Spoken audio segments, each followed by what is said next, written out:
Hello, everybody, and welcome. This is Jay Hunter Holland coming at you with another useful tip for using Pro Tools.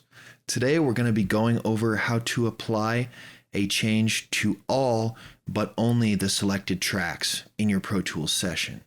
So the first thing I'm going to do is show you how to select those. I click on the first one, go down to the bottom, hold shift and click that. Now all my tracks are selected. Now what I'm going to do is on PC, I'm going to hold alt shift. That's going to be option shift on Windows. Option shift, I'm going to go to my output here and I'm sending it as a bus to the instrument bus. So I'm going to go in here and I'm going to navigate to the instrument bus, INST bus, and bam.